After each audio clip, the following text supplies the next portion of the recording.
जी, तो वज़न कम करने के लिए मैं ब्लैक कॉफ़ी की रेमेडी लेके आ गई हूँ, रेसिपी लेके आई हूँ। ये लाज़मी पिया करें, इससे आपका फ़ैट जो है वो बहुत ज़्यादा कम होगा। चलिए चलते हैं रेसिपी की तरफ।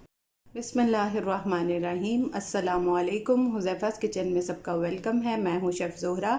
आज मैं लेके आई हूँ आप लोगों के लिए वेट लॉस के लिए ब्लैक कॉफ़ी बनाने का तरीका, जो कि ब्लैक टी बहुत इजी है और आप इसको फटाफट रेडी कर सकते हैं। बहुत से लोगों को आती भी होगी, बट कुछ लोगों को नहीं भी पता होगा। ये आपके फ़ैट को जो है वो कम करती है।